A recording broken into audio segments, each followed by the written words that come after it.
This is Tuesday, February 1st, 2022. We are Zooming and in person. We're doing a hybrid tonight. So I would ask that you rise and join me with the Pledge of Allegiance. Pledge allegiance to the flag of the United States of America and to the republic for which it stands, one nation, under God, indivisible, with liberty and justice for all. Okay, thank you and welcome all. The orders are here. The three of us who are present in the room have signed it. And Joe and JP, when you have a chance, please stop by the town clerk's office and sign. Next items, approval of the select board minutes for the meeting of January 18th, 2022. Motion to approve. Second. Motion's made and seconded to approve the minutes. Any additions, deletions, corrections? If not, all in favor of approving the minutes of the meeting of January 18th, please say aye. Aye. Aye. Aye. Aye. Oh, Joe's joined us. Okay. Motion carries. I'm going to sign and pass it along.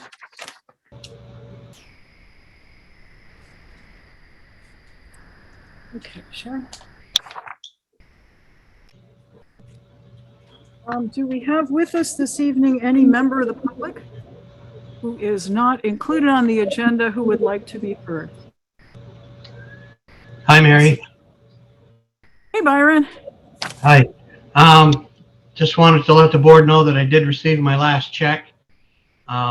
It was short a couple of days, but I'm not going to fight about it. Anyways, I did have a question in regard to the public safety building for JP and would like to ask that if I could. JP is on the call and you're a member of the public and this is the appropriate time. So go ahead. Okay. I've watched your presentation at the pre-town meeting and I watched the presentation on PEG TV. My question is within that 4.12 million, whatever it is you're quoting there, is there a number in there that will address the unsuitable soils that exist on that site? I'm not aware of any soil investigation. Well, I certainly hope that at least core samples are done out front there, because it looks to me like 30% of that building is going to be sitting on nothing but garbage. I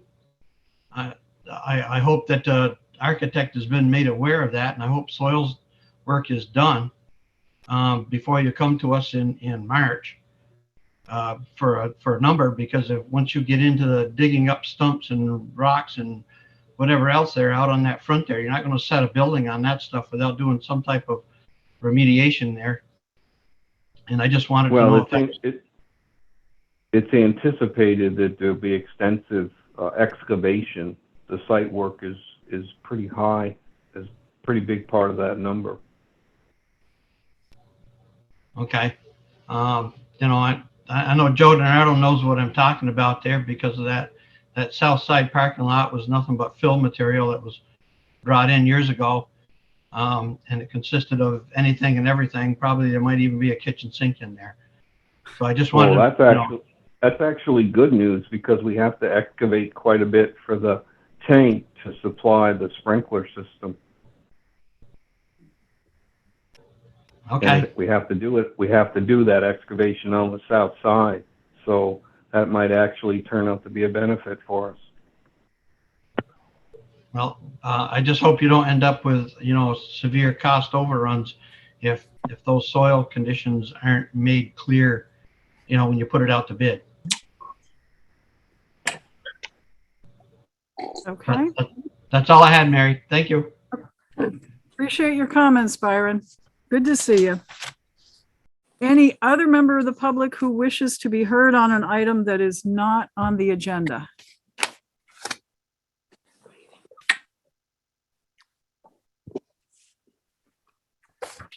Okay, so we will move along then. We're going to skip down because we've got some of our, Clerk and Christina Haskins are both on. okay, so we're under new business. We'll just take them in order. B, Christina Haskins from the Dufresne Group is here to talk about the Route 7 North Sidewalk, also known as JP Sidewalk. I don't think so. So Christina?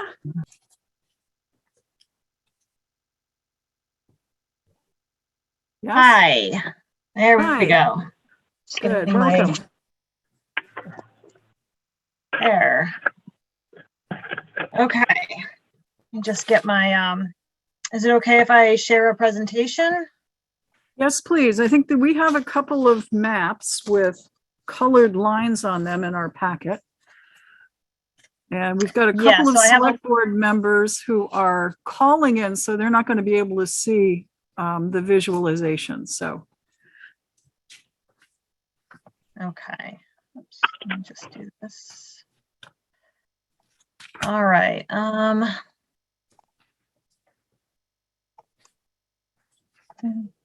me just get my PowerPoint up and running here.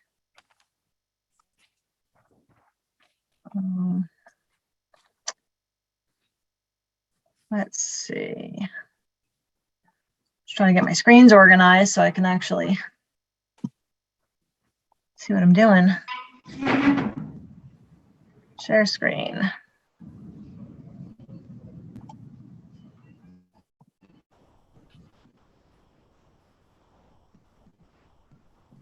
Okay.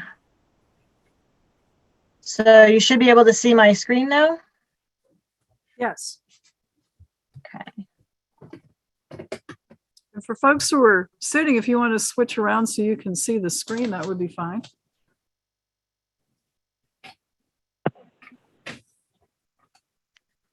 Okay, so we are, this is the alternatives presentation for the Route 7 sidewalk scoping study.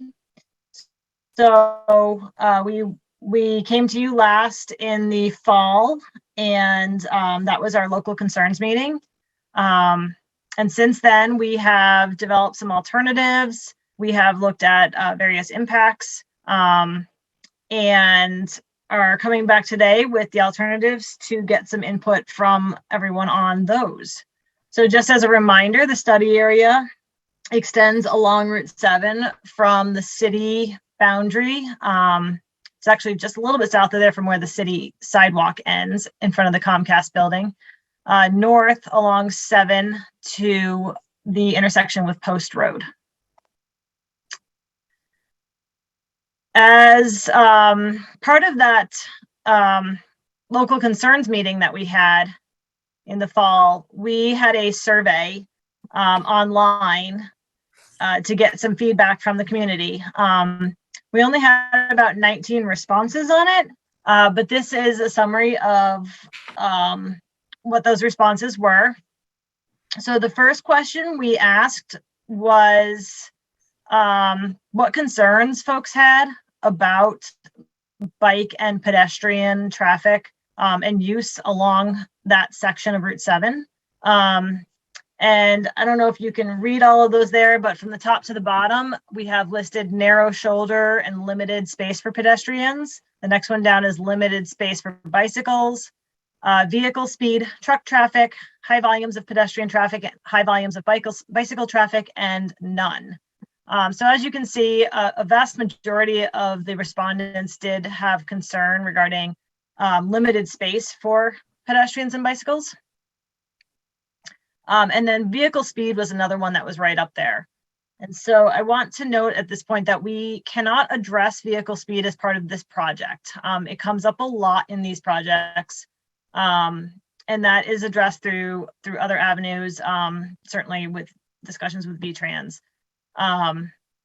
But as part of this project, we can provide options for increasing space available for pedestrians and bicycles.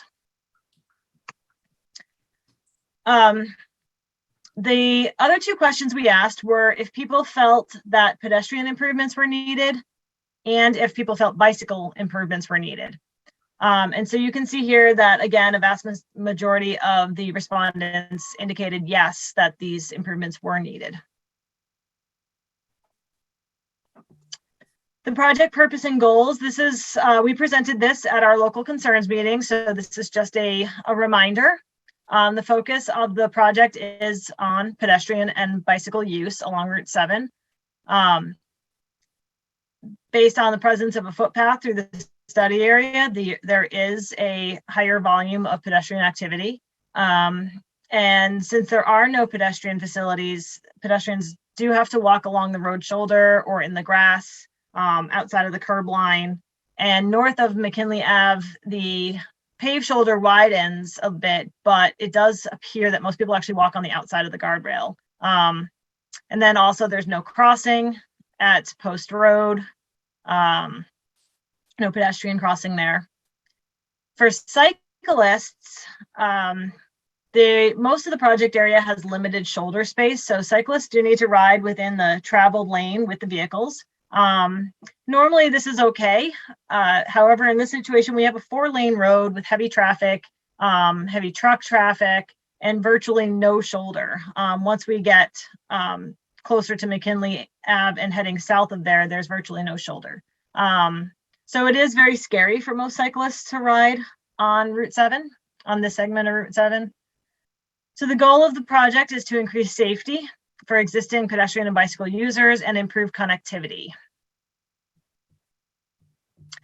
The environmental constraints we also talked about at our last meeting. So just a summary, a recap. The yellow mustard kind of colored shading on the image to the left is a mapped class 2 wetland. So if the wide shoulder can be reduced in this area to accommodate a sidewalk, then the wetlands may not have an impact or might have a very small impact. If VTrans does not allow the use of the shoulder, then a new sidewalk would be pushed further out and may impact the wetland, would likely impact the wetland. And we are currently waiting on a response from VTrans regarding the use of the shoulder. The red shading on the image on the left is the floodplain. So this is not typically an issue for sidewalks. We don't typically change elevations enough to affect floodplains. The image to the right is the urban soil background area. And this encompasses almost the entire project area. These are soils that are anticipated to have contamination due to their location within a downtown area. And they therefore need to either be used on site, on a different site within an urban soil background area, or disposed of as contaminated soil. Another option is to test soils to determine if they're contaminated, and if they are not, then they can be used as clean soil.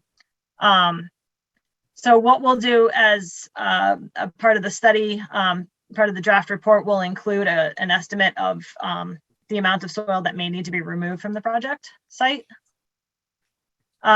We did get the archaeological review back, and there are no identified areas of archaeological sensitivity within the study area. This is due to the heavy disturbance along Route 7. We are still waiting on the historic resource review. That is expected to be completed in March, but I'm not expecting any issues on that. The alternatives identification criteria. So this is some of the criteria we used in developing alternatives. So one of the most important criteria was that we needed to accommodate bicycles. And then utilizing the existing right-of-way to minimize permanent easements to the maximum extent feasible, minimizing road crossings, and then of course ADA compliance. Typical facilities for pedestrians are 5-foot wide sidewalks. These are usually concrete or asphalt. An option for accommodating bicycles is a shared use path. They are generally a minimum of 8 feet wide, preferably 10 to 12, and constructed with asphalt or gravel. Gravel does require significantly more maintenance, so we don't typically use it for facilities that are directly adjacent to roadways. We use them more for cross-country type facilities. Through our discussions with the steering committee, there was a preference for an asphalt surface for either sidewalk or a pathway. And in terms of ADA, all pedestrian facilities constructed using state and federal funding are required to comply with ADA guidelines to the maximum extent possible. So that will be incorporated in the project as well. Cross-section options. Route 7 has an existing curb line for most of the project area. So we would utilize the existing curb, and a sidewalk can either be directly adjacent to the road with the curb or separated with a green space or a grass edge zone. In this case, we are proposing both. So utilize the existing curb and provide a green space between the curb and the sidewalk, just to get the pedestrians and the cyclists further away from the traffic on the road. And we would recommend a minimum of 3 feet for that grass edge zone. So that's what we've used in our analysis here, in our alternatives. So as you can see on this map, this is the south half of the project area. So the city boundary is to the left on the map, and that's the upper left there is the Comcast building. So we'd be starting at the end of the existing sidewalk. The roadway along the entire, along this section of the project area is 45 feet wide, 4 lanes with a limited shoulder. There is curbing. Speed limit is 40 miles an hour. The lighter blue, kind of cyan colored lines on here are the tax map lines. So we don't have our right of way yet. We've had a little bit of a delay on getting our right of way information. So we're waiting on that, but the tax maps here are showing that we have sufficient right of way. But when we get that, that'll be included in the draft report. So on the top of the road, that would be the west side of the road, is that there's a green line, and then on the east side, the bottom of the road is a red line. Those represent the 5 foot wide sidewalk alternatives, and then the blue and yellow represent a shared use path. And on both sides of the road, we are incorporating a 3 foot wide grass edge zone between the curb and the walkway or pathway. So I mentioned before that shared use paths are generally 10 to 12 feet wide. We do have confirmation from V-Trans that 10 foot wide would be sufficient here. So that's what we've used in our cost estimates. So as you can see, obviously the shared use path has greater impact than the sidewalk due to the increased width. On the west side of Route 7, so that would be the top side of the road on this graphic, there's currently there's an existing footpath, and in some areas there's a temporary sidewalk. On the south end, we have sufficient space available for a sidewalk or shared use path without significant impacts in terms of grading, or impacts to properties or wetlands or any environmental resources. As we move north, in between Lincoln and McKinley, the grade starts to slope away. And it's actually the area south of the appliance store is where the grade slopes away from the road. And that area may require some slope modifications and or retaining walls. On the east side of the road, there is limited space available due to existing parking lots, and for that area where the field is, there's a slope upward to the field. So some slope modifications could be required there. And then additionally, on the east side of the road, a facility there would require an uncontrolled crosswalk on Route 7. So that means we'd have a crosswalk right in front of the Comcast building on Route 7. So there's no stop sign, there's no traffic signal. So that's a fairly dangerous place for a crosswalk, and it is also very unlikely that V-Trans would support a crosswalk in that location. As we move to the north half of the project area, the lines all represent the same thing. So green and red are the 5-foot wide sidewalk, blue and yellow are the shared use path, still maintaining that 3-foot wide grass edge zone up until the shoulder widens on the west side. At the appliance store, along the parking lot for the appliance store, there would likely be a retaining wall would be needed there behind the sidewalk to maintain the parking lot and driveway for the business.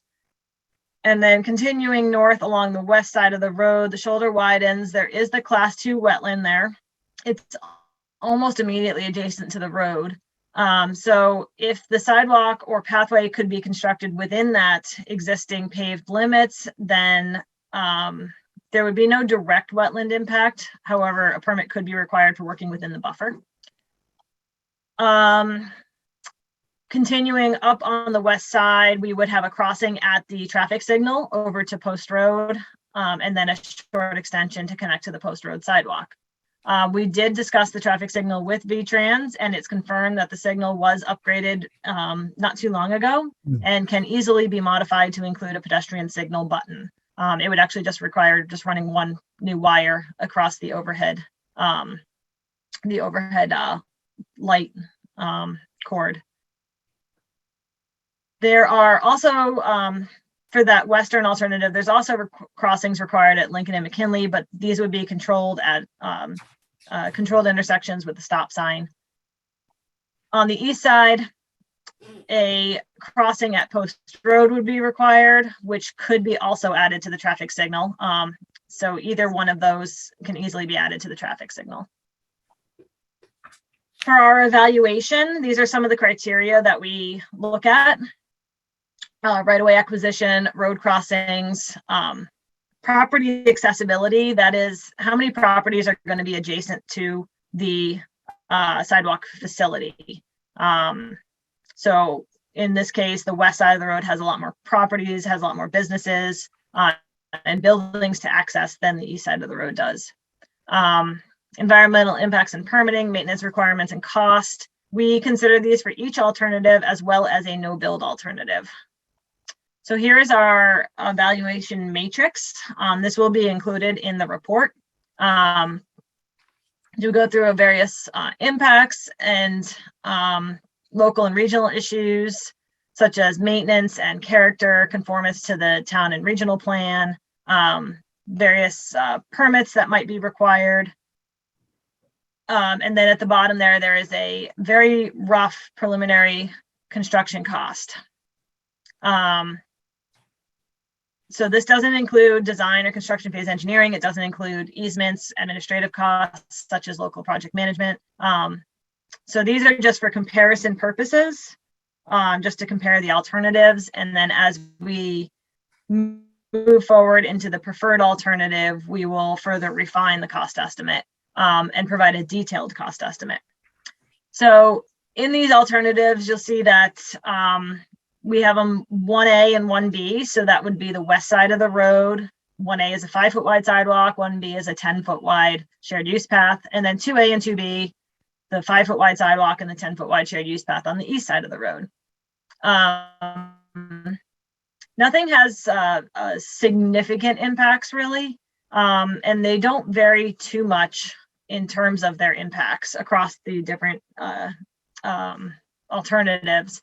The shared use paths do have a little bit more impact in terms of stormwater and drainage, grading, elevations, and then the potential wetland impacts. And then obviously the shared use paths also cost more. But in terms of the two different sides of the road, the costs are not that different.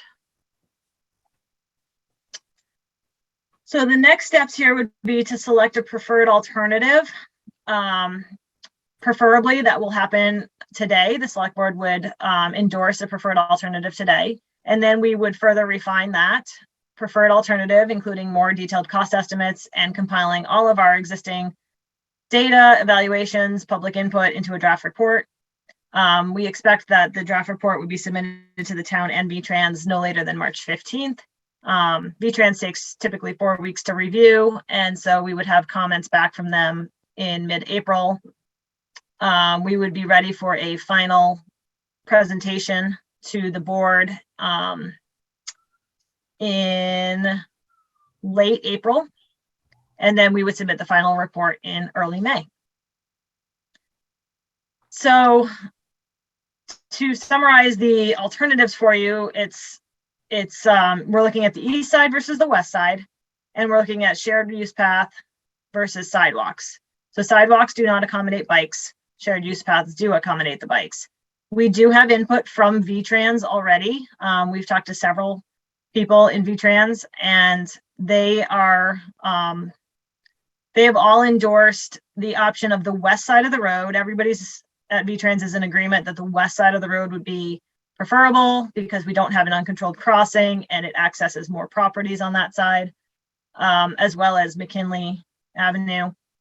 And then they are also endorsing a shared use path to allow for bicycle use, to get the bikes out off of 7 and out of the traffic. So that's what VTrans's input is. And I'm ready to hear from the board. I would make a motion that we approve the east side alternative shared use path. A motion's made by JP to endorse the east side shared use path. Not the west. Right. That's what I would say. No, the Yeah. west side, the west side. Oh, The- the- okay, Oh, okay. I thought right. you were coming around to my position, JP. So the motion's been made by JP to endorse the west side shared use path. Is there a second? Yeah, I'll I'll second the second. motion. I'd like to Okay, discuss 2 it. seconds. Well, yes, that's what we do here. Okay. Comments or questions? Yeah, Christina, I just, I understand what the VTrans is saying, but I guess I'm a little confused as to why there needs to be, obviously there needs to be road crossings at Field Avenue and McKinley, because there's roads there that have to be crossed, and that's a safety issue, not only for pedestrians, but for bicyclists. Those same safety issues don't exist on the east side, because there aren't any road crossings until you get to Post Road. So my question is, when you were talking about road crossings, you mentioned that it would be very difficult, if not supported by VTrans, to do a crosswalk across the road from the east side to the west side. Why would you not have a crossing from the east side to the west side? Well, I don't know, I didn't mean that. From the west side to the east side, you're talking about pedestrians and bicyclists.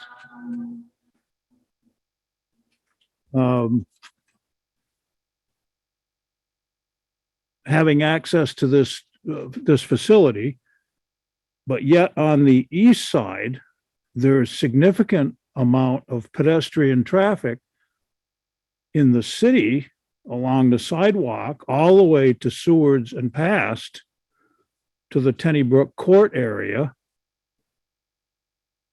I would say a significant amount of pedestrian there. So I guess I'm not totally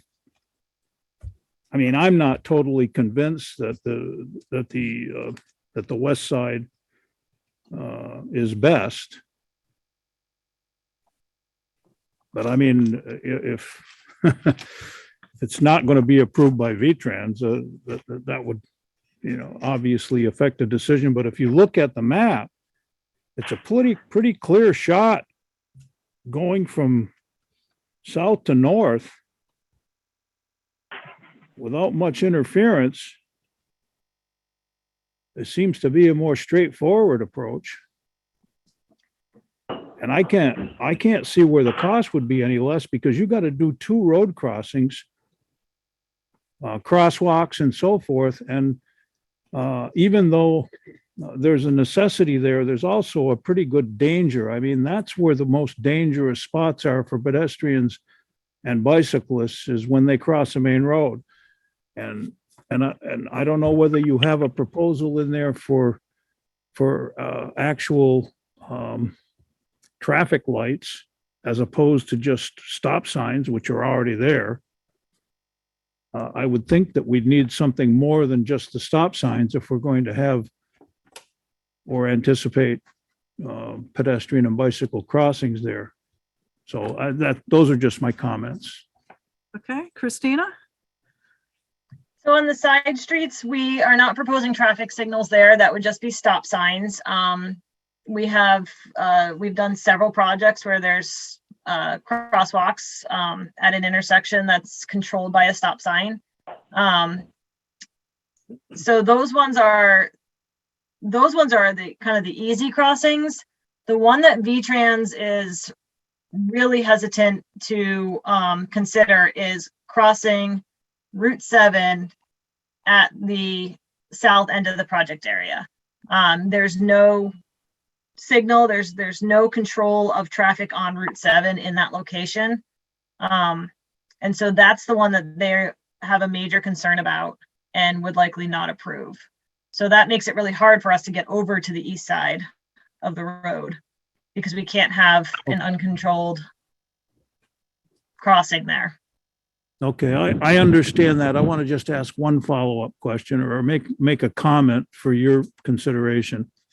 I'm assuming you have either walked or driven the sites on numerous occasions in doing your work.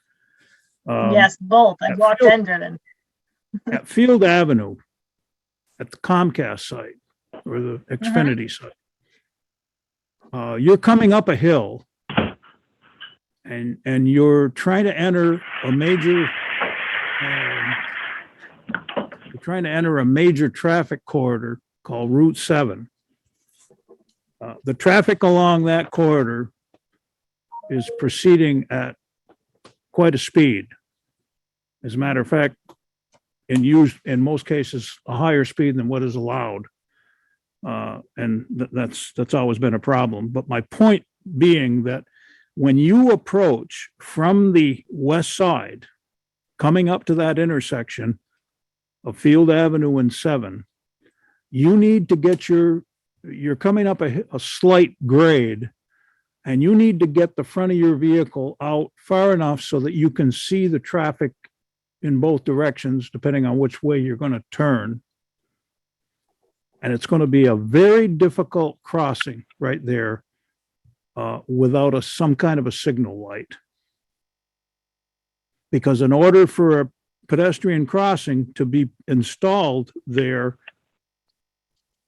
crossing Field Avenue, it's going to cause the traffic that's coming up there to have to stop further back than what they need for visual in order to get out onto the road. I mean, I'm speaking from like 40 or 50 years of driving on these particular roads. Just a point. Okay, JP or Joe? I'd be curious to know, JP, why you made the motion for the west side? And Joe, your thoughts? And I'll get to you. I made the motion because that's what VTrans is recommending. Mary, so my thoughts, Mary, on this is that when you look at these maps, the west side might be a little more challenging because of the actual area for the sidewalk, but it can be done. That is I think the much safer side. And I think Christina explained that to us, that the crossing at Post Road and Route 7 with a traffic light is going to be much safer for pedestrians. The crossings at Field Avenue or Lincoln Avenue and McKinley Avenue, those are stopped and regulated intersections already. pedestrians have the right of way there. That's pretty standard in the state. So I understand Don's comments about folks coming up there, but they're just, if there's people in the crosswalk, you're going to have to wait for them, and then you're going to get up close and see when you can go out into Route 7.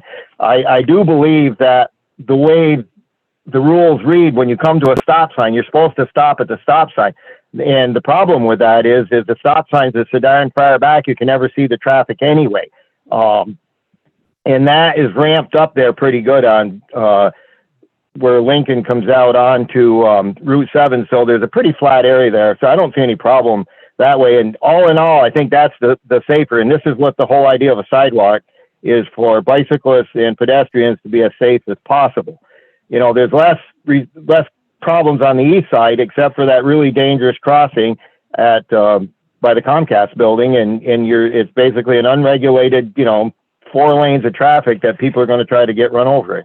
So that I would definitely endorse the west side. Okay. Sharon? Yeah, I would say the west side. Okay, so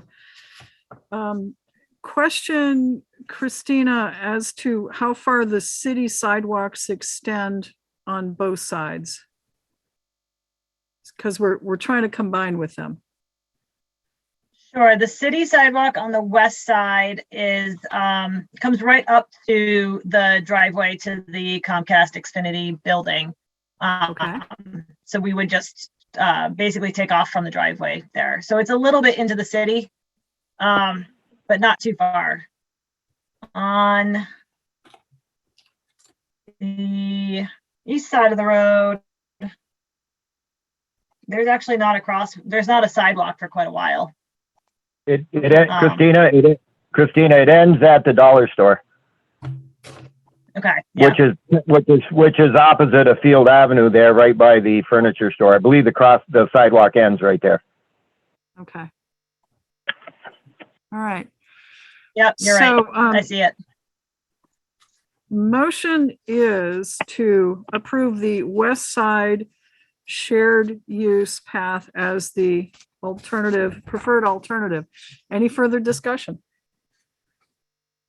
If not, all in favor, please say aye. Aye. Aye. Aye.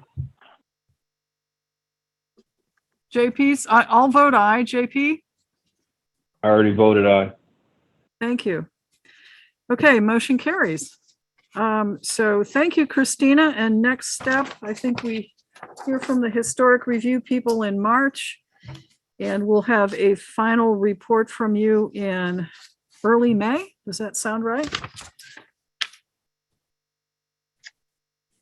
Is there Final anything report else? in early May? Yes, that is correct. Do you need anything else from us at this point? Not at this time. Thank you. Okay, well, thank you very much for your good work. This is really nice to see this moving forward. Appreciate it. Okay, anything else before Christina leaves us? Or are we all set? Okay, I think we're done. Thank you, Christina. All right, next item on the agenda, we're dropping down to new business C. Is Robert Clark still on? Yes. Robert Clark from Mary? Otter Creek Engineering. Yeah, Joe. So per our conversation that we had before the meeting, I did a little checking on available funds that we have in the culvert replacement. And in the current budget, we allocated $70,000, and we have spent $62,699.96, and that was for the Gleason Road culvert. I believe that's where that went. So we have about 7,300 remaining there, and then we have the money that's budgeted in the new budget for the Town Line Road project. Okay, thank you very much. This addresses Robert's question in one of his submittals about the town's budgeted share. So, Robert, can you walk us through what you have for us? We had some bids, and you are recommending a low bidder. Yeah, bear with me 1 second, Mary. Sure. I think I messed up my camera.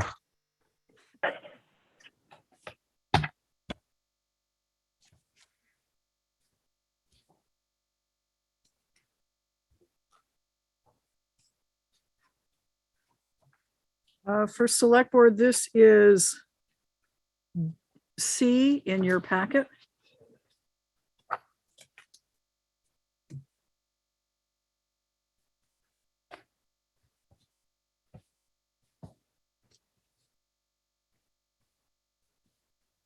You would think after over a year of doing this, we would be better at it by now.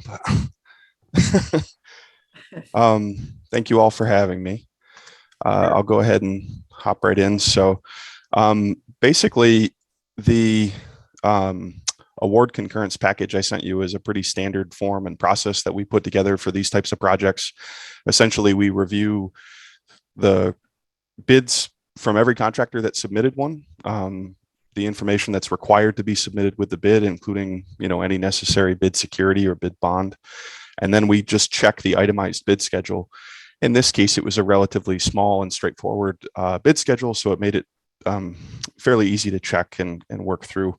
And then one thing that we always do is just kind of verify whether or not they have the appropriate surety associated with the submittal. In our opinion, the lowest bid, lowest responsive and responsible bidder is Fabian Earth Moving. And we would recommend, if the funds are available, to move forward with a contract with Fabian. I was under the impression that the town had submitted a structures grant to the Agency of Transportation. Typically, those are $175,000 to $200,000 for these types of structures. I'm not sure what had been awarded for this particular project. And then, in conversations that I had previously with Byron, I knew that there was funding that had been allocated either through carryover funds or through the current fiscal year, budgeted towards this particular structure, as it had been targeted for a number of years to be replaced. But I didn't have access to the actual financial information that you all do, at least pertaining to what had been spent, what had been carried over. And so what I tried to do was just kind of total the bids from Fabian. I think the contract amount that you're looking at in front of you is $289,895.00. And from my perspective, we typically carry, a 10 to 15% contingency until the project's finished. These types of projects are very straightforward. I'm not aware of anything that would obviously come up that would increase the cost of that structure, but or a change order that might be needed. But that's what those types of contingencies are for. And especially given the time that we're living in this kind of COVID environment and how it impacts schedules and stuff, I would strongly encourage the board to consider carrying at least a 10% contingency moving forward. Robert, what is the town cost? I don't see that anywhere in the contract here. As far as the total amount, you mean, Don? Yeah, well, it's talking on the first page of combination of local highway funds and a Vermont Agency of Transportation Structures grant. So what is our share? What are we looking for budget? Yeah, so that's a good question. I didn't get a copy of the grant approval that you had received, so I'm not sure exactly what had been issued. But I think I can help clear that up. Joe and I discussed this a little bit before. Sure. If you look at the proposed highway budget, there's a $400,000 entry under state grants. So we have 400,000, 200 of which is for this project, and 200 is for, well, Joe can tell me, a different project, but they're both. So we have 200,000 allocated for this project. And that's why Joe was saying, and in our budget, we have $70,000 in addition to the 200,000. So we've got 270,000 for next year if the budget passes. And we've got a little left over from this year, it appears.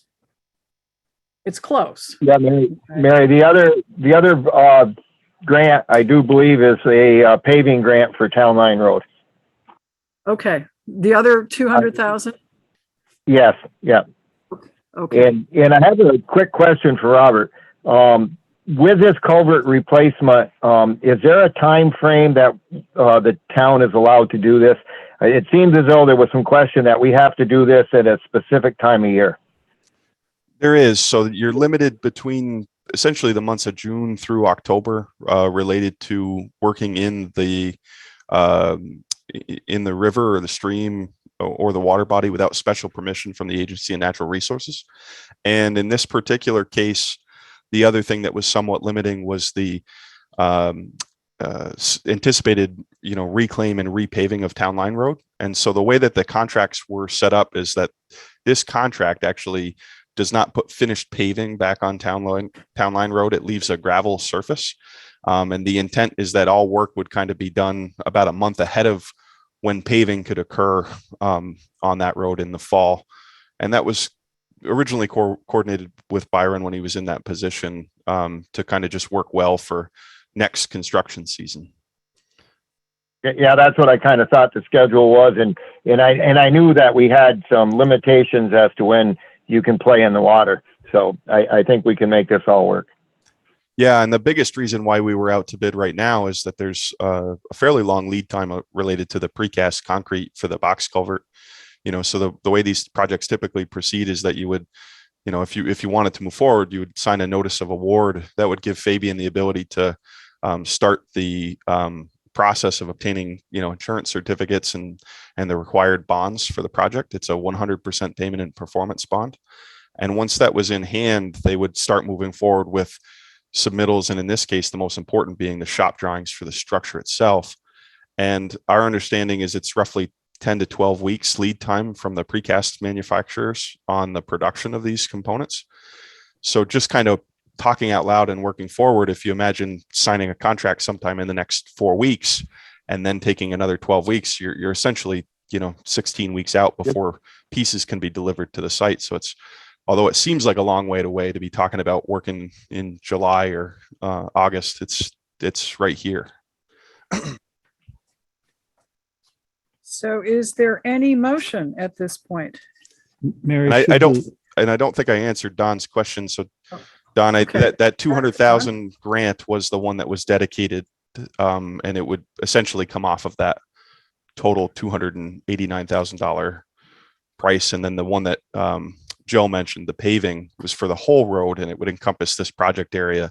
But because we had removed the paving from Fabian's contract, there's no reduction that you would see from that $289,000 number. I don't, it's a little bit confusing to me, because I'm not used to seeing a contract that we're about to approve without seeing an amount of town funds and where it's coming from. And you explained it, Mary, but I think it ought to be a part of the bid.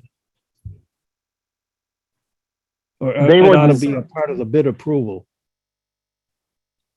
Well, I'm When not do sure. we ever approve a contract for something without stating not to exceed so much money from and where it's coming from? Like the highway budget has 200,000 in it. So that, is it not to exceed 207,000? Joe said there were 7,000 left in the, 70,000. 7,300 in There- this year's budget, 70,000 in next year's budget. Right. right. Okay. So that's 77 Yeah. 77. plus 300. 200 to 77. And so we need to come up with 289. It's You tight. got to come up with 12.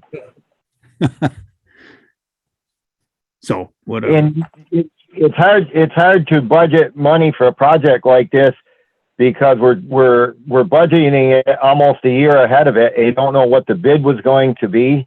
So our best guess was the 70,000, figuring on similar projects. And I think that's why we budgeted that amount. If you had the contract, if we had the bid amount 2 months ago, then we would have upped that amount. But I think we'll be okay because there'll be some carryover from the previous budget or the budget we're currently in moving forward. And we should be able to cover all of this. Well, you've been working with this, Joe, so I'll trust your judgment on it. There's no motion yet. Well, there'll be one. That's a reminder. Any motion I should move- include if an authorization to have me sign on behalf of the board. There's only one signature line. So I move that we accept Fabian's bid on this contract for the replacement of the Town Line Road culvert and authorize Mary to sign on behalf of the board. Second. Motion's made and seconded. Any further discussion? If not, all in favor, please say aye. Aye. Aye. Aye. Aye. Motion carries. Good, thank you. We've got one other item, Robert. Certainly. Thank you for your work on this, by the way. Very welcome. Okay. D, item D in your packet. This is an engineering services agreement for the post road water line extension project. Reminding everyone that this is a different pot of money because we have a water and sewer fund that we can tap for this. Robert, can you tell us what this is, please? So this is a follow-up to some conversations that we had at the committee level, Mary, regarding the extension of the water, the 2-inch water main on Post Road. And at this time, we had essentially put together two options, one to extend it up to Chisana Drive and the other to extend it a little bit further to the knoll on the top of the hill. And in conversations with the committee, the discussion was maybe we could price it out both ways because we don't really know, other than our best educated guess, at what the cost might be until we get bids in hand to do that extension. And it would allow the town to look at whether or not they want to extend it all the way, which is to the top of that knoll and kind of the maximum that we think the existing line could serve there, or if we just want to extend it up to Chisana Drive and allow for a potential connection there as a result of a homeowner who has a well issue in that area and is in need of water service. So this contract is essentially for the bid phase and construction phase support services for that work, should you choose to move forward. We would need to put together a small set of contract documents to accompany the plan that we did for the board. And then basically we would administer the bid phase. We would, in a similar manner to what we did with Town Line Road Culvert, we would answer any contractor questions, provide them with the plans and documents, tabulate the bids, and provide a recommendation to you based on that. Probably the difference between that project and the Town Line Road Culvert is we have a better understanding of the funding that's available for it, just because we've been more intimately involved with this post road water conversation from a funding perspective. And then construction phase services are really at the town's discretion for a project like this. There's not going to be a significant permit condition that would require you to provide, an engineer on site full time. It's not necessary. We put together a limited scope of work essentially to verify that the contractor is going to use the right materials, that they'll show up and install it in the right way, and document that information so that the town has an accurate record of where the lines are, for future maintenance at some point in the future. But because there are no permit conditions, that's not a necessary service. So you can kind of look at it like an a la carte and just say, well, we'll have the highway department or something do construction phase services, but we'd like to have you help with bid phase, or vice versa. I mean, you're more than welcome to just take the plans and try and get some pricing. We felt the contract documents would be clearer in this case because we were looking at two options. So, and this proposal for your work, bid phase is 4,000, construction phase is 5,500, total for both is 9,500, and that includes helping us prepare for two sets of bids, one the shorter one and the other a little bit longer. Correct. That's inelegantly put, but there it is. Is there any motion? And any motion should include authorization for me or someone to sign on behalf of the board.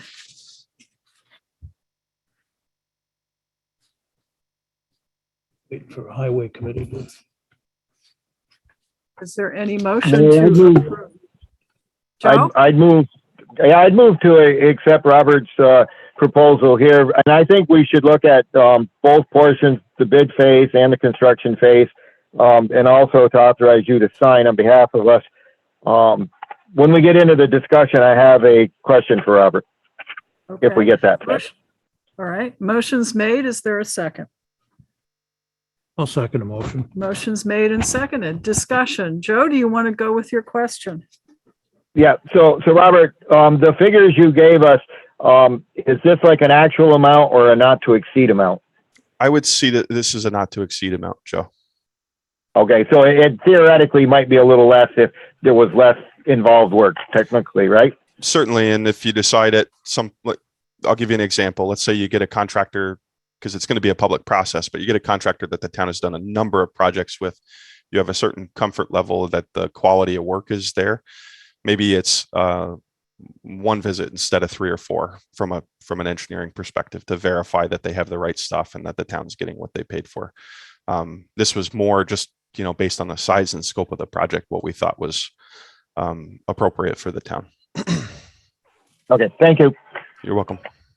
Any other questions or discussion? Engineering services, bid phase and construction phase for the post road water line. This would come from our water sewer account. If there's no further discussion, all in favor, please say aye. Aye. Aye. Aye. I'll vote aye. JP, couldn't hear you if you voted. I did. Okay. So motion carries. And I'm signing now.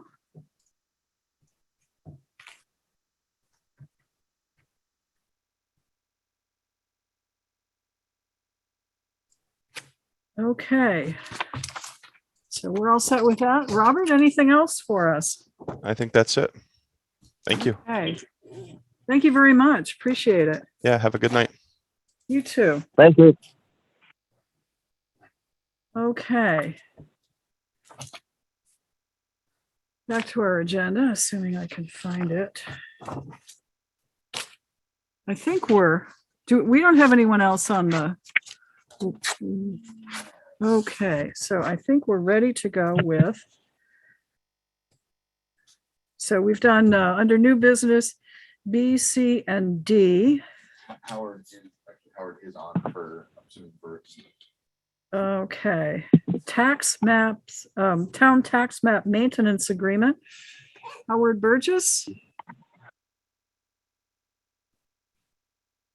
Are you able to speak to this? And do we have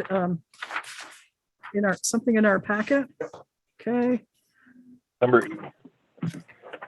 And this looks Hi, like. Mary. Hi, Howard. We've Mary? got E in our packet. Yep. So town Can you tax hear- map maintenance agreement, Howard. Yes. Yep. That's the agreement that we have made with the mapper, and it's as far as I'm concerned, it's good. It's the same as what it was. Same as what it was last year.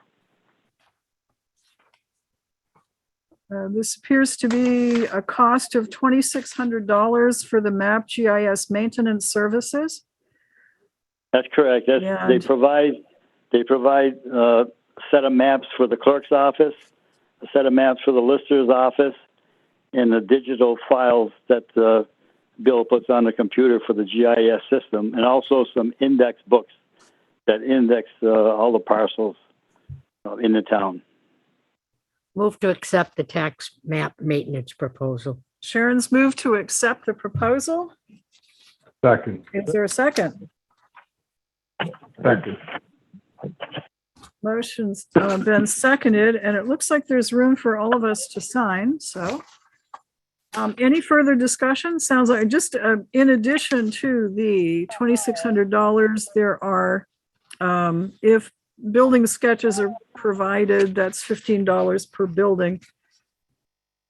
If that is needed.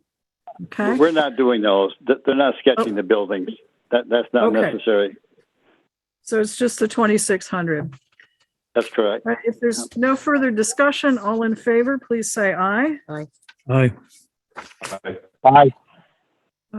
Aye, so motion carries. And I'm going to pass this along.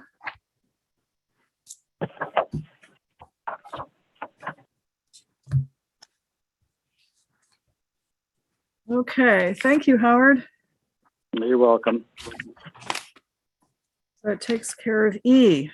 Well, you folks, department heads have been patient, so let's go back up and hear from Barbara Noyes Pulling, Town Planning Commission Chair. Good evening, Barbara. Good evening. Thank you. 3 items to discuss with you tonight. The first one's mostly from the Regional Planning Commission.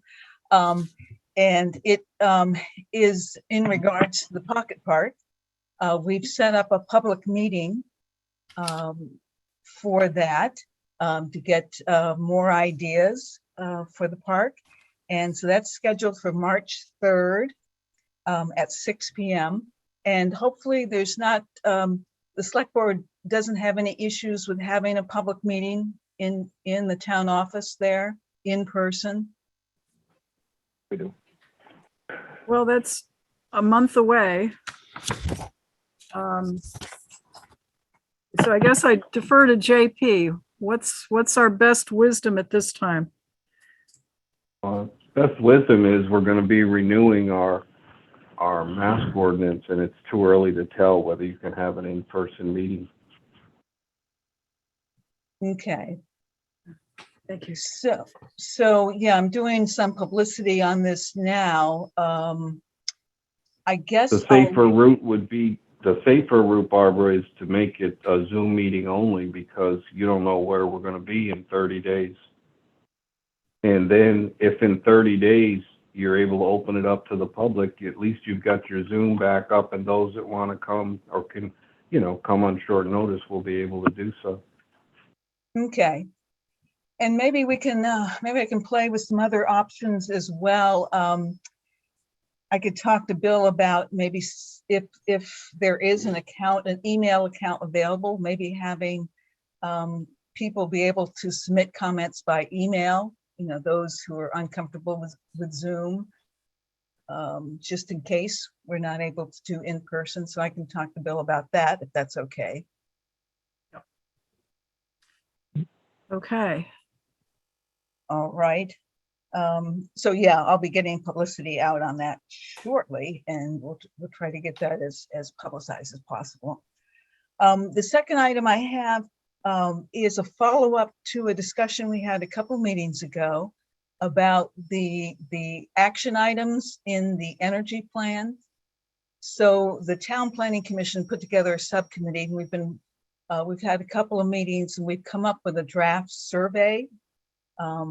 If you remember, we talked about maybe the first step would be sending a survey out to residents to help us give us some guidance on which of the action items, there are 4 pages of them, which of those are most important to them. So we have a draft survey. It's got about 20 questions right now. It runs the gamut of, what you can do to be more efficient at home, with fuel use or electricity, weatherization, goes to electric vehicles and other things. So wondering if the Energy Committee of the Select Board wants to meet with us, and we can go through this and have another set of eyes on the survey and maybe move it forward. It would be helpful if you could send us the survey so that we could take a look at it before any such meeting. Okay, can certainly do that. And yeah, and there's some questions in there. There's some obvious ones that belong in a survey, and then weren't quite sure what to do with, like, extending anything to the school, whether it be an energy club or just maybe getting interest from kids in here. So we'd love to talk to you about those things as well. Okay. So Barbara, would you, for next meeting's packet, send along what you have so far for the proposed questionnaire? We'll take a look. Okay, I can do that. And the last thing I have, one of our members, Mary Beth Poley, has been spending a lot of her personal time on this new trail. It's going to go the length of the state, north to south. It's called the Belmont Trail. She should, I think she's going to be on your agenda for the next meeting. But since she's going to be speaking to the Board of Aldermen next week, next Monday, we thought maybe we would give you a quick preview of what she'd be telling them. And so this is a non-motorized multiple-use trail, running, hiking, mountain biking, and cross-country skiing that runs from border to border. But unlike the Long Trail and Catamount Trail, it will be running through villages and towns and valleys, in addition to forests and mountains. And one of its other goals is to connect various destinations like Northwood Park, Pine Hill Park, and the Slate Valley Trails in Poultney. So, and then it's going to encourage people, since it's going through so many villages, to stay at B&Bs or hotels in those areas and patronize restaurants in those areas. So that's just a quick synopsis of what she'll be presenting to both the aldermen and to you folks when she gets on the agenda. Okay. Thank you, Barbara, for the heads up. And Mary Beth has been very, very helpful on the Planning Commission. I know she put together for the Rec Committee, the Act 250 amendment application for the bike pass at Northwood. So she's been busy. We appreciate all of her good help very much. I'm glad to see she's doing even more. Great. Yeah, and you know, this is a long-term project, this Belmont Trail, so we'll be testing her endurance for sure on this. Yes. Any questions of the Select Board for Barbara or the Planning Commission? What will she be presenting to the Board of Aldermen? Well, it looks like the preliminary ideas for where the trail will go. It looks like it goes through parts of the city to get to Pine Hill Park and such. So she's just laying some of the groundwork for, you know, this is the early ideas. There's, you know, they haven't even really spoken to many landowners yet, property owners. So it's just a heads up more than anything else. No, I guess my curiosity was directed because the city has a planning commission, don't they? Yes, I do. Why wouldn't she be sharing that with the city's planning commission rather than the Board of Aldermen? I don't know if she has or not. She shared it with us here at the Town Planning Commission. We've talked about it several different times. I'm not sure. I'm not sure the answer to that. Okay, well, I guess that would be my suggestion, that you go planning commission to planning commission, because the alderman is the legislative body and we are the legislative body of the town. So usually that's the kind of relationship that we have.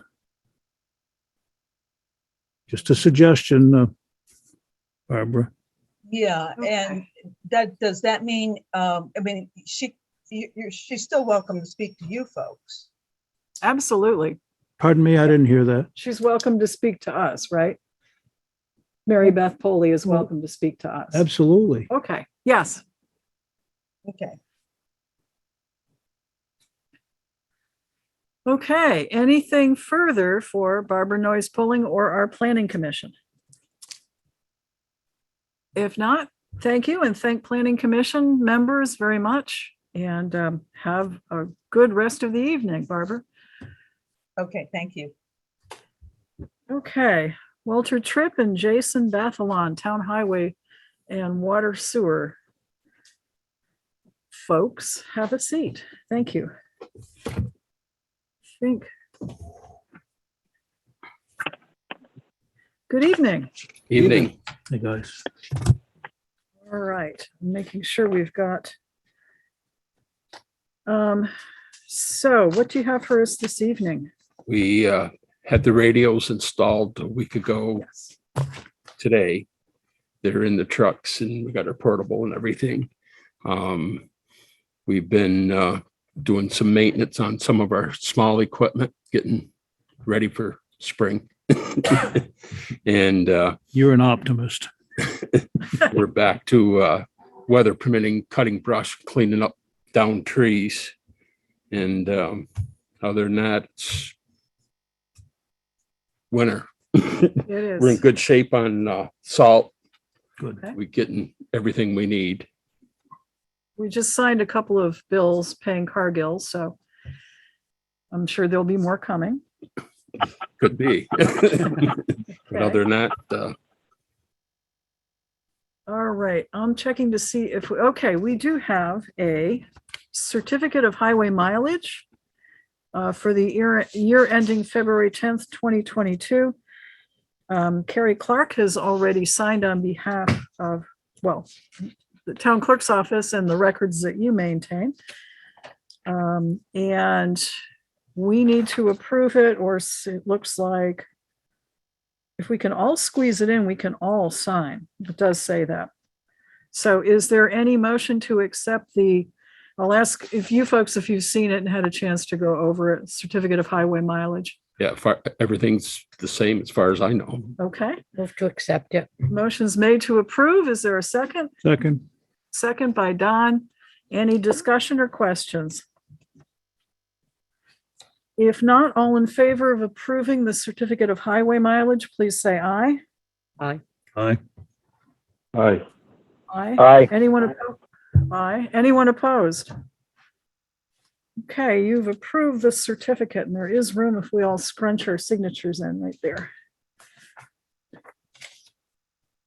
I'm just flipping through to see whether we have anything else. Any other questions from select board members for So- our two public works folks here this evening? So Mary, I talked with Walt earlier today and, well, we're going to schedule, I'd like to schedule probably maybe sometime next week, the highway committee meeting. I've talked with Sharon and see when this works out, and Walt and Jason. It'll depend on, how ugly Mother Nature gets, but we need to start talking about paving and what we're going to do. And then we'll come up with a plan, because, that usually goes out to bid, pretty much right after, town meeting, and we'll come up with some roads and what we want to do. And we may need to get a little help with doing this. And, we have a person in mind to help us out. So, more information to come, but, I'll talk with Sharon and we'll set up a meeting for next week and then get back to the board on how we're moving forward with this.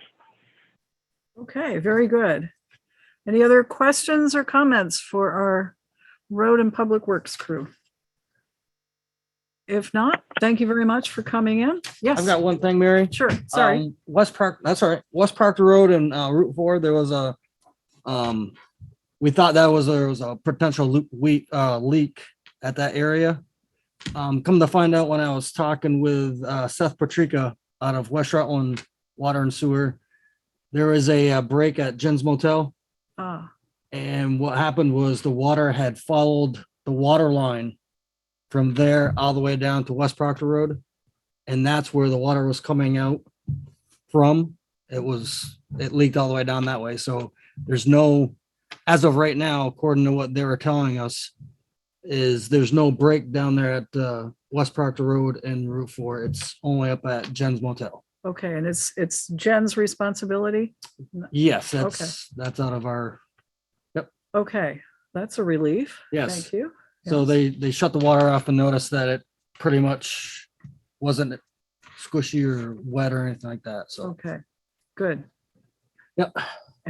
Or that's one thing off our list. All right. Anything else? All right, thank you for your good work, and I know there's more coming. Yeah. Oh, yeah. So whatever rolls in for storms. Thank you, folks. Ed Dumas, Town Police Chief.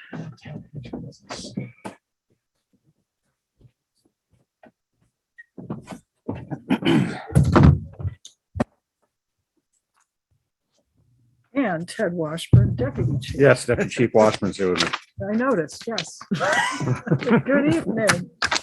Back up, man. Did you sit here so you could hear me better, Don? That's exactly why I sat here. You got it. So the last 2 weeks, we had 67 calls for service. Deputy Chief Washburn is getting better at utilizing the new system we have, so you can see again the locations where the most calls for service are taking place. You have any questions about any of these complaints at this point in time? Same high numbers down at the south end of town? Yes. Yeah.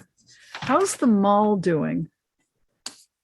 That's been quiet? We haven't been called up there, so that's a good thing. Okay, I've gone around there a few times. They seem to keep it plowed. And it seems like they're making sure no one's getting in the building. okay. Oh. Good, all right. That worked out. Bit by bit. Questions, and we did have a police committee meeting. And there's minutes of the police committee. I think all of us were in attendance except for Joe. So we did discuss some length about the possibility of a countywide dispatch center. And we had previously in the select board authorized our chief of police to work with the fire chief and area fire chiefs, emergency responders, and police chiefs to start putting together, a proposal. Don came up with the idea of hitting the county taxpayers because this would be a countywide service. We also had Bob Schlachter call in with his expertise to talk about a regional dispatch center. And at some point the question is, where do we start reaching out to other select boards to get their input and their approval? But I'll start with you folks. Can you give us a quick update on where you are? In that, on that point there, we also had a meeting today with, I guess, some people in the state, Washington County. There's representatives from all over the state. There was some from, what was it, HS? Homeland Security.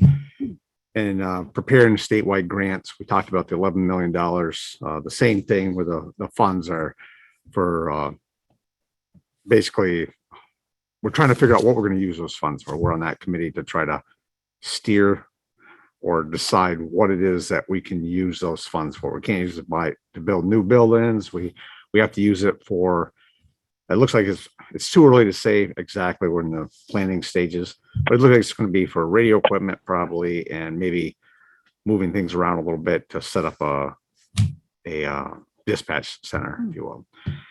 Washington County and Chittenden County are way ahead of us. They've been planning since like 2017. They've done surveys, whatnot. They've even got money going into it. So they're almost ready to they just want this grant money. They can put it in their request. They'll get probably what they want or whatever we decide, whatever the state decides what's the best use of it. And then they'll be on their own, off and running. Again, Rutland County, we're at the bottom of the pile as far as getting something Well, we're done. next biggest after those two. Yes. So, and they did mention this a few times that our county has nothing in place at this point in time. We've had meetings with Bob Schlachter. We had the fire department, mutual aid was all involved. There's probably 30 plus people involved in that meeting. And we got kind of a working group at this point in time. It'll probably change as time goes on. Again, we all understand we have to get our select boards involved, the fire department's involved, and EMS involved. We're trying to figure out what's the best people at this point in time as points of contact to figure out what it is we need. They talked a lot today about the infrastructure that's already there. We don't want any new towers put up. We should be able to get on what's already there. The state has a lot of real estate. They said, you know, if there's something that we can use for them from the state to set something up and get it running, we could use that too. There's a lot of talk at this point in time is trying to find a location, trying to find the infrastructure that's already exists for us to tap into, to use. And the other thing is how our two biggest concern from the two, the sheriff and the city, their biggest concern is, okay, what happens when we get this, we figure out how to do all this, and now there's all this money. When we get done with that in 3 years or more, how are we going to pay for it all? And that's where the county tax, they've talked about that. We don't know if that's going to happen. The governor, I guess, does, my word is not his. We haven't talked to him, just through Mr. Shirley, that he doesn't want any new state taxes at this point in time. So if they have places that are already paying for dispatch, say Rutland City and the sheriffs or anybody else, if they want to pool that money into regional dispatch, that's another talking point. Not that we're going to, but these are all talking points that we have to work on. That's about, I missed anything? It sounds like there's going to be a weekly meeting with police, fire chiefs, and EMS to be the working group to answer those questions. Yeah. For our county. For our The county. county, yes. Those funds, can those funds be used to lease a facility? We don't know yet. I think that's what we have to decide what we're going to do with that. We can help the state figure out how we want to make this fair to everybody. We don't want to, some places already asked if they could use it to build a second story on their building, but if we start building infrastructure at this point, that money will be gone and nothing will Right. get done. Right. So that's why I was asking about a lease. And because there's plenty of space available. And, We may have places that's, I mean, you got be the, free to us. too. pardon me? There may be places in Rutland County that could be free to us, that's centrally located in the county, or everybody feels comfortable getting information from. Or they even talked about having more than one location, like Barry or Washington County. They have 2 locations. They spent $4.1 million on their infrastructure, on their radio stuff. And Chittenden County thought that was kind of high. There was a fire chief there. Burlington's fire chief. Yeah. He said they've only spent 2.3 million on their radio equipment. So there's variance. Some people may want the gold edition of radios, and other people are going to get the bronze edition of radios. So we just need something that works at this point in time. So I've had many conversations with Pittsford, Castleton, Fairhaven, the police chief here in the city. So we're trying to figure it out. I would just think that where you're going to put this thing is probably going to be one of the top and early priority decisions. Yeah. I mean, yeah, you're going to decide where all this equipment is going. And so you got to have a location for it. And money to provide it. Right. Well, that's part of why I the was- grant process. We can get as you can look at the grant process for statewide grants, and we'll figure out, I got to look at that, read it over. Ted's already done it a few times. I haven't. So. Well, trying to I figure was out the language thinking, there. All right, so we got any JP or Joe on the phone? Any questions about this or other, because we do have other police business we should get to. Yep. I'm good. Okay. The police committee we had a chance to review a couple of ordinances. I will say that I haven't done my part of the review of the child safety ordinance, so I need to get to that. But we did look at the driving while operating a handheld electric device ordinance.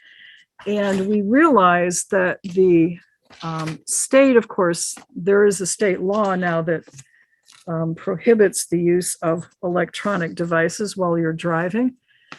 And the recommendation from the police, the reason we put in our own town ordinance at the time was so that we would be able to get a larger share of any fines that were written for violation of the ordinance. It now appears that the state rate and the town rate are getting closer together. So there's no real advantage of us having our own ordinance. And in fact, my understanding is when the police cite, they cite to the state law rather than the ordinance. Correct. So the recommendation from the police committee is to repeal the driving while operating a handheld electric device ordinance as unnecessary. Is there a motion? So move. Motion's made. Is there a second?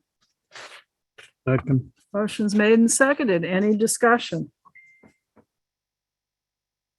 If not, all in favor of repealing the driving while operating a handheld electronic device ordinance, please say aye. Aye. Aye. Aye. Aye. Aye. Okay, so that starts a process. Yes, okay. So we will continue that process at the next meeting, but there's quite a few things that have to happen for that to be final. Okay. Just a reminder to citizens, this does not mean you can drive holding an electronic device. There is state law that governs. That's the only reason we're repealing or starting the process of repealing this one. I think that's it. We did discuss social media policy, and we want our electronics and technology committee to take a look at that policy when we have a chance. Any other business for our town police chief or deputy chief? I have one more. Ted is, Deputy Chief Watchman is writing a grant right now for a watch guard system, but with body cameras and a new computer. Tune of, what's the total on that roughly? Between everything, probably around 60,000-70,000. That'd be paid completely by the grant. That's what we're hoping to get that. So, Okay, good luck. yes. All right. Yes. Yeah, Don, anything else? Well, I didn't want to miss this opportunity to thank you, Chief Dumas, for your excellent presentation on PEG TV. Oh, And just to let the people know that we created a couple of real good TV personalities last Friday.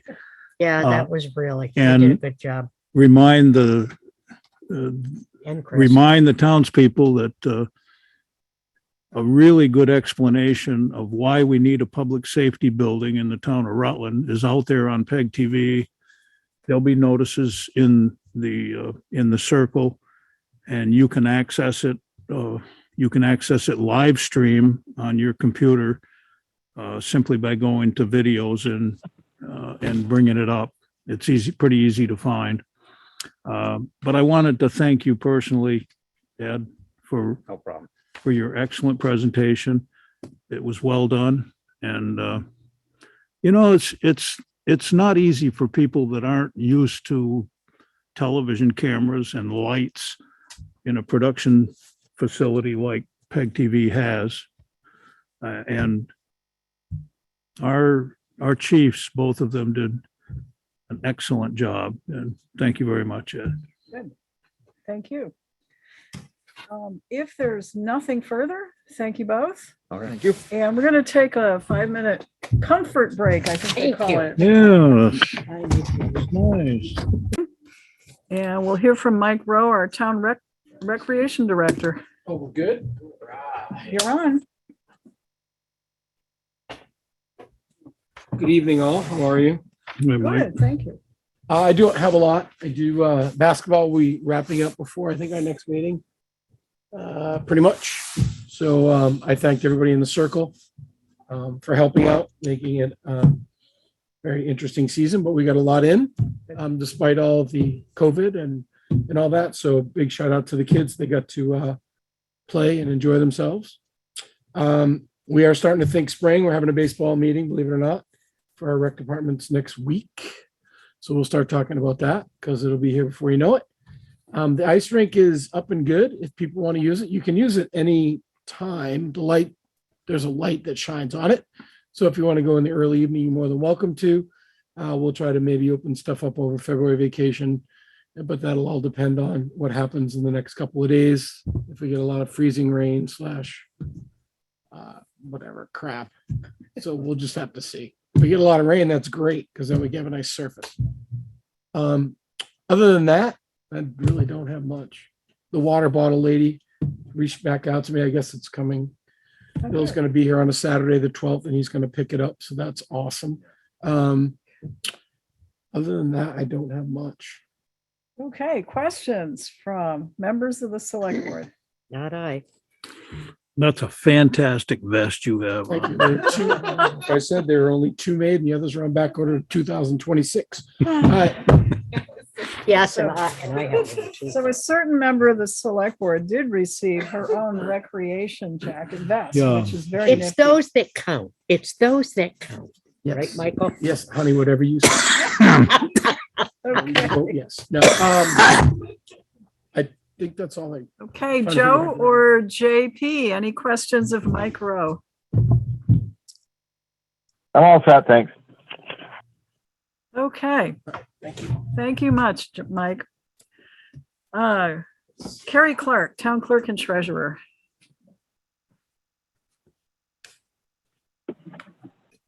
Do you have a new vest or hat or anything? Oh, yes, I have my hat too.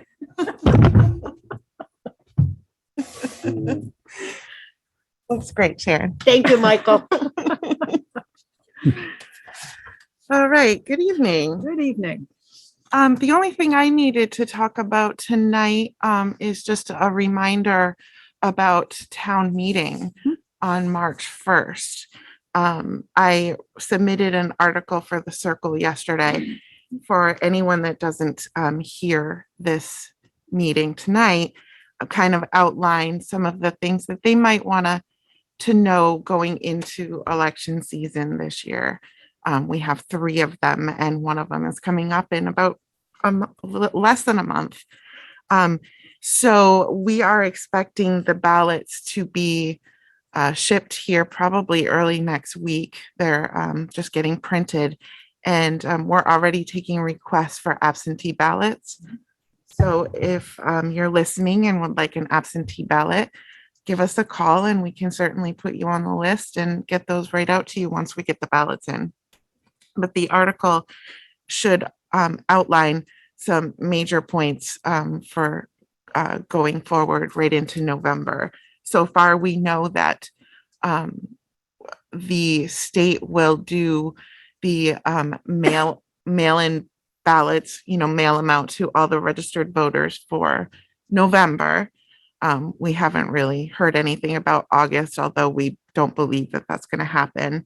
And then obviously not for March, our local election.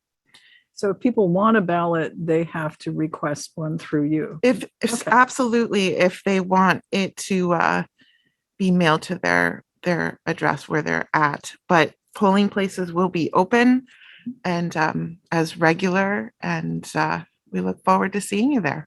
Okay, thank you. We do just kind of related matter. I'll skip down to new business G, which is the select board meeting, which would be scheduled for March 1st, which is town meeting day, needs to be held on a different day. So is there any suggestion? Do we hold it the Monday before, then of course, the day before, which is February 28th is pre-town meeting. So what's your pleasure as to a select board meeting, probably sometime that week? Mary, didn't we usually always do them before the town meeting when we were at the school, like at 5 o'clock? That's We- what we normally did. We have done that. I don't think we're going to be at the school. I think the whole thing is going to be remote again, but there's no reason why we couldn't do a select board meeting on, it would be February 28th, Monday. And then go into, what time is our evening town meeting? Is it 6? 7 o'clock. 7 o'clock? So we could meet at 5 by Zoom? Yep. And do, because seeing as though we don't have to even walk the length of the corridors in the school anymore, you just sit at your desk at home or wherever you are and you just wait. I think that would work. I'm good with it. Okay, so if Could it be There's- 6, Mary? Do Well, we? the question is, I mean, this is our regular every 2 week select board meeting, and we usually take more than an hour. So Joe's suggestion of 5 is probably spot on. Yeah. The one thing I would want to put out to department heads, if we're moving it to Monday, would certainly be, since we are in the clerk's office, we'll have to get payroll and accounts payable as well as the election night stuff ready for the next day. That day is going to be completely just incredibly busy. So for department heads to get everything coded and done the week before. Fair enough. So if there's no objection, I don't think we need a motion, but we'll, if there's no objection, we'll have our select board meeting at 5 p.m. on Monday, February 28th via Zoom. Okay, good. Thanks. Another thing off our list. Any questions or comments for our town clerk and treasurer? If not, thank you very much. Welcome. Thanks, Kari. Welcome. All right, next, Chris Clark, Town Fire Chief.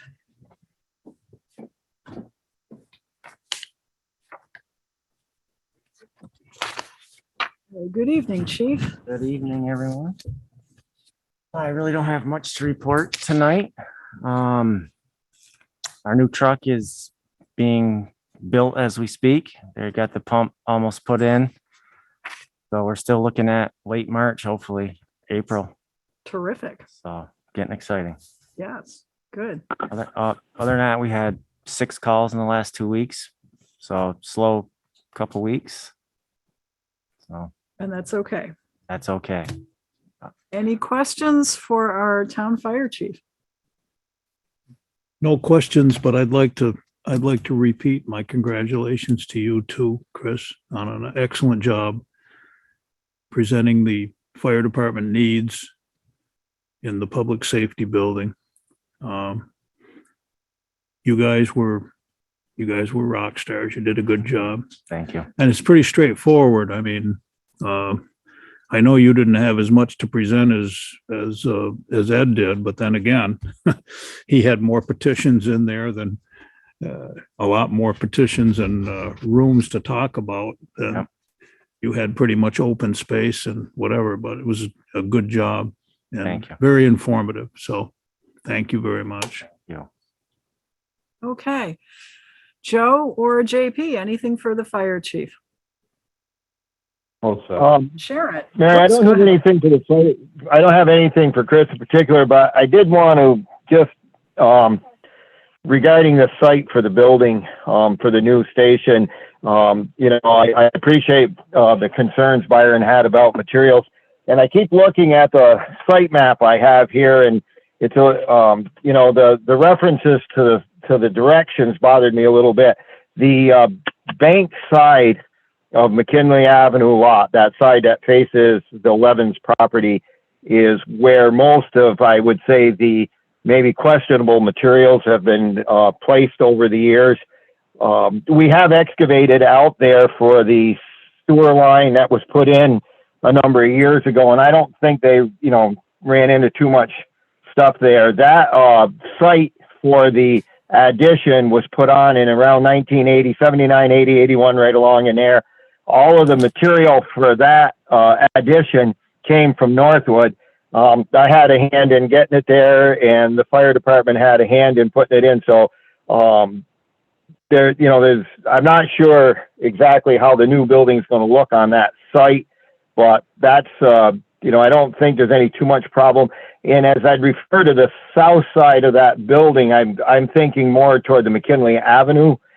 The sun usually comes up over the state police barracks, and that's got to be the east side. So the front part of that lot between the station and McKinley has been there pretty much forever. So I've been looking at how this is going to fit on there. And, I think there's always concerns when you excavate any land and you put in there that you might find things that are not expected.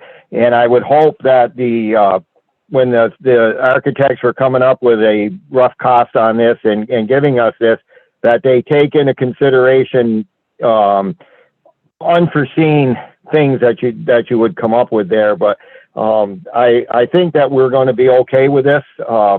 Unless we're building that building right out on the overhang and that steep bank, which we're not. I know there's stuff out there and we can address that if we need to, but I don't see any real major issues there. I've watched that lot kind of grow since 1972, so I think we're going to be okay. And like I said, I think the architect firm that we hired has enough experience to have some stuff in their figures for unforeseen costs. So I think we're good with what we got going forward. And I just wanted to make sure folks know that this isn't a fly-by-night operation that's putting this building together. We've done one in Center Rutland.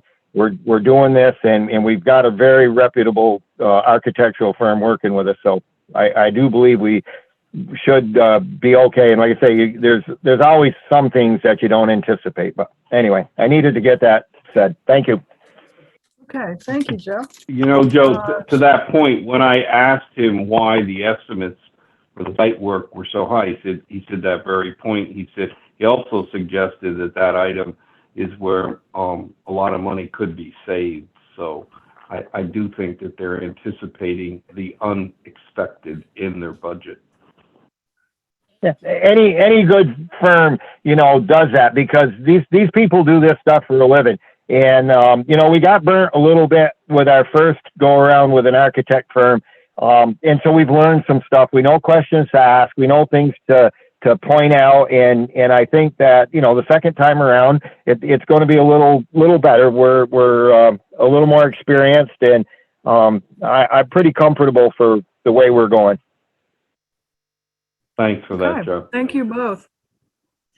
Sharon, anything further? Okay, thank you, Chief. All right, Bill Sweet, Town Administrative Assistant. Good evening.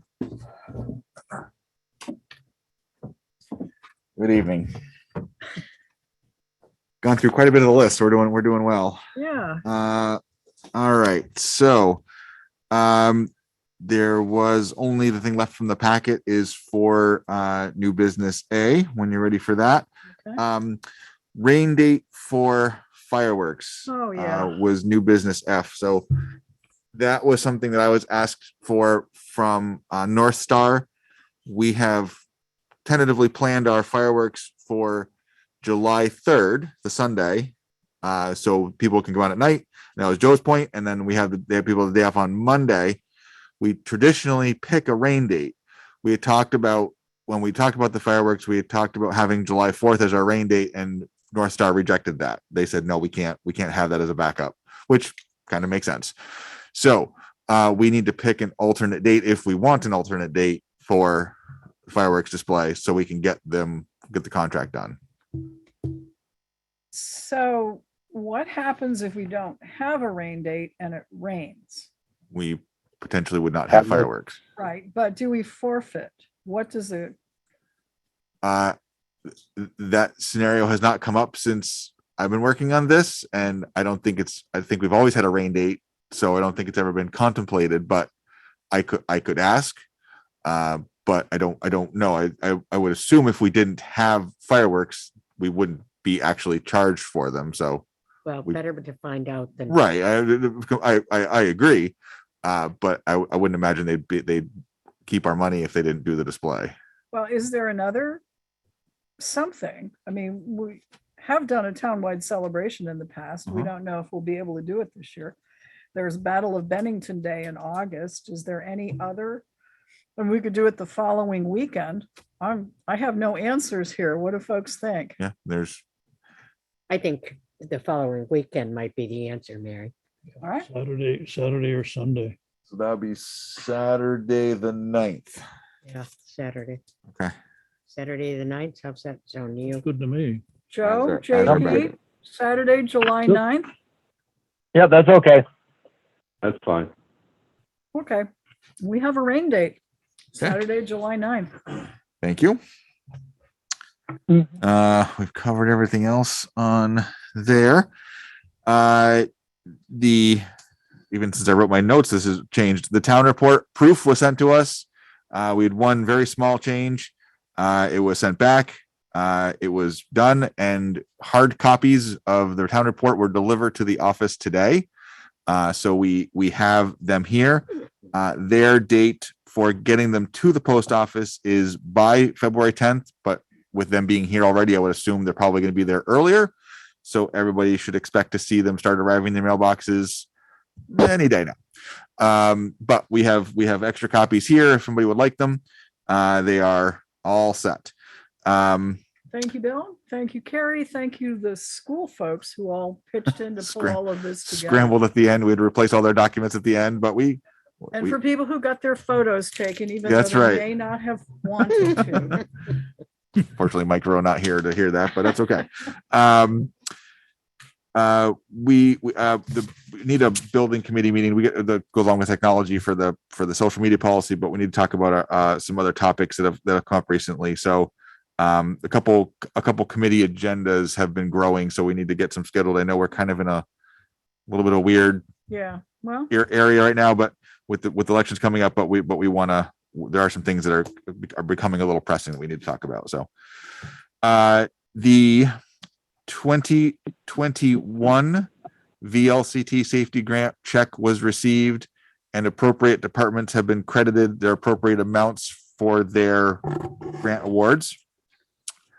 2022 safety grant was just announced, and because of their savings in claims and various other reasons, the grant this year is 100% reimbursement, not 50% reimbursement.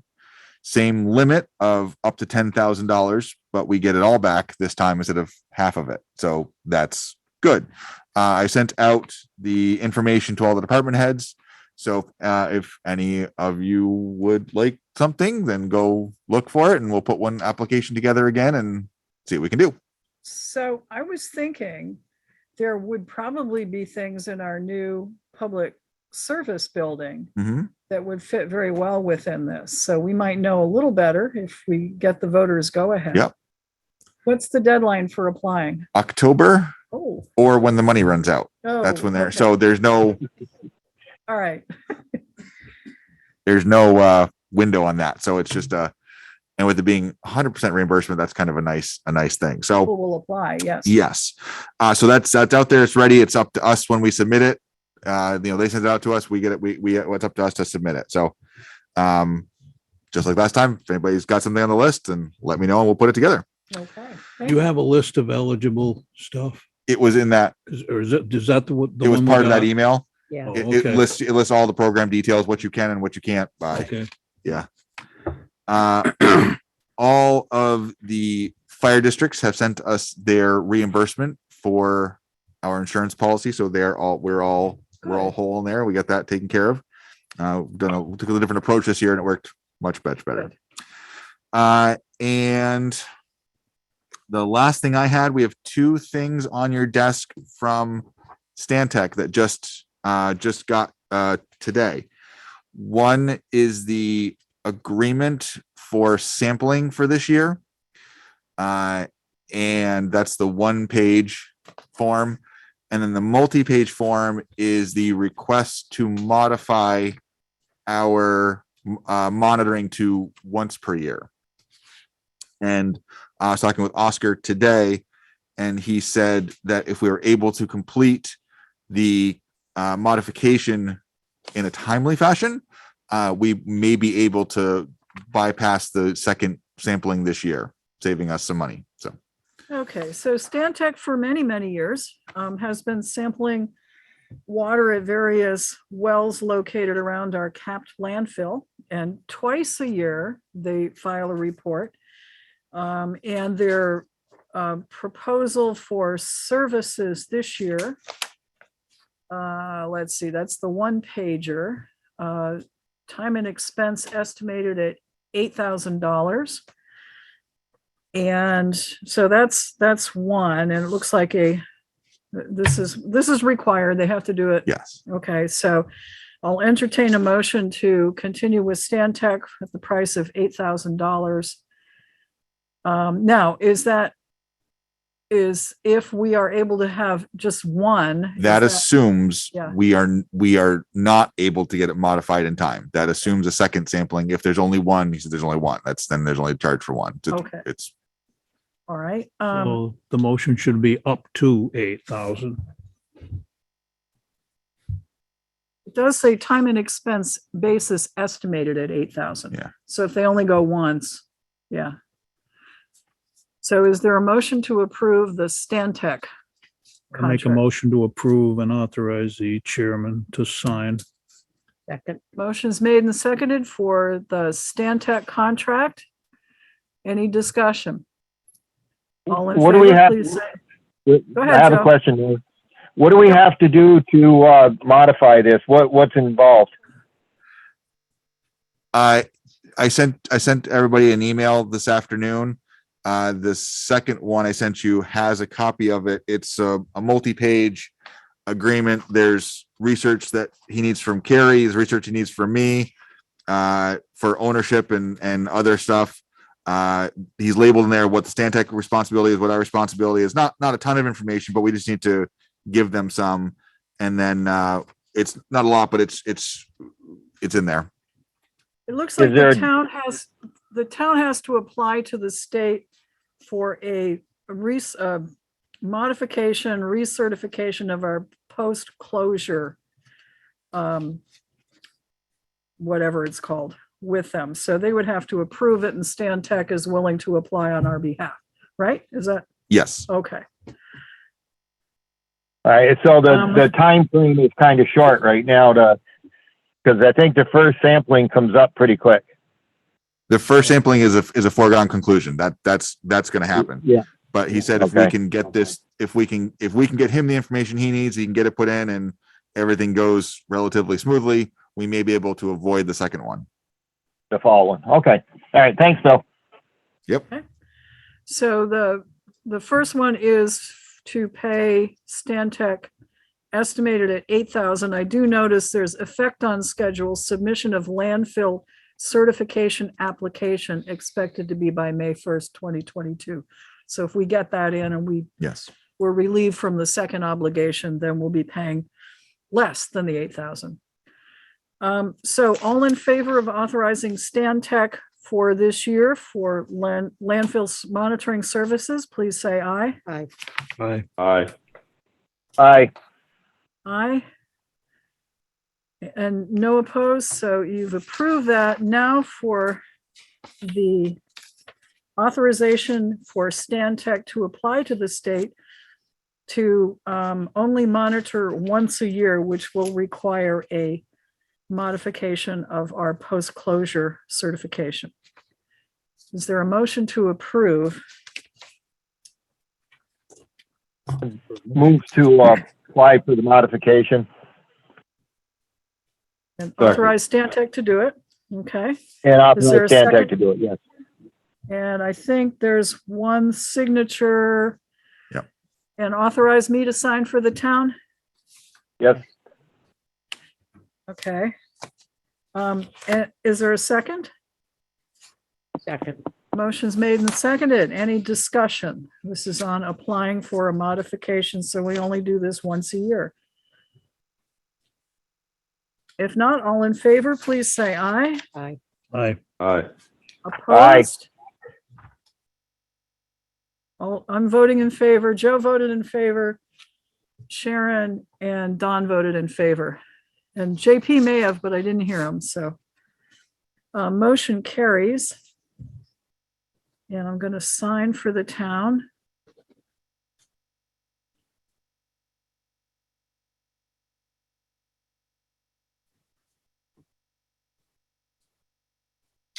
All right.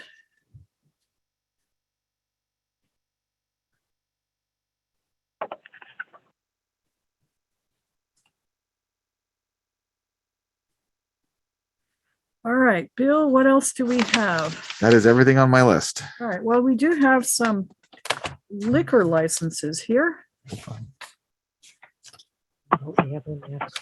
Yes, we do, and that will, when we get to the town health officer. We we'll didn't do get the masks. samples with the, did we, Mary? What, samples of masks? No, Don.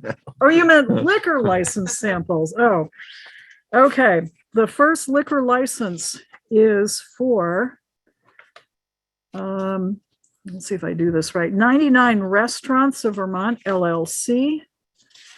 And this is, looks like a couple of different kinds of liquor license being requested. And we'll turn to the police chief. Do we have any problems? 99 restaurants. Okay, is there a motion to approve? So move. Second. Motion's made and seconded to approve the 99 restaurants' various liquor applications. All in favor, please say aye. Aye. Aye. Aye. Aye. All right, motion carries. Remember on these, you have to be careful where you sign because the approved lines are right next to the disapproved lines. So try and get the We're right all following one. your lead, Barry. Okay, and I'm passing the first one on to Sharon and Don. All right. Next is for liquor license for East Restaurant LLC. This is, yeah, it sounds it. 283 Route 4 East. And there are 2 licenses requested. Chief, any reports on these folks? No problems. Reports are Chief of Police. Motion to approve. Motion's made to approve Second. and seconded. All those in favor, please say aye. Aye. Aye. Aye. Aye. Aye. Motion carries. Okay, and I'm passing these down. And one more. And that is this? Oh, this is the check that comes with it. Okay. Treasurer didn't get the check, huh? Well, I think I put the paper. Oh, okay. All right. And here's another one. So this is for number 140 Rutland Jolly Associates. And this is for, do we know? Jolly is. Okay. 351 US Route 4 East. That's in front of East Asian. Yeah, that's fine. Okay. Oh, okay. The gas station in front of East Asian. All right. Motion to approve. So move. Second. Motion's made and seconded to approve liquor license for Jolly Associates LLC. All in favor, please say aye. Aye. Aye. Did I ask you if there was any problem? Okay, no problems there. The ayes have it, and you've approved that liquor license as well. Make sure the check goes with it. Town treasurer is watching. Okay. The last item remaining in our packet, I think, is item A, which is the rule we have issued requiring the wearing of face coverings indoors in public spaces. And we'll hear from our town health officer. You'll recall that every 30 days. every 30 days, we have to review the ordinance and see whether we wish to continue it. John Paul, what's your recommendation? Well, given the numbers, I think I would move that we continue it for another 30 days. Okay. JP has Second. moved to continue. Second. Joe has seconded. Sharon has seconded. Any, Go ahead, whatever. any discussion? If not, all in favor of renewing our face mask indoor requirement, please say aye. Aye. Aye. Aye. JP, I'm assuming says aye. Don, Correct. what's your vote? I'm opposed. Okay, so 4 in favor, 1 opposed. And we have it here to sign.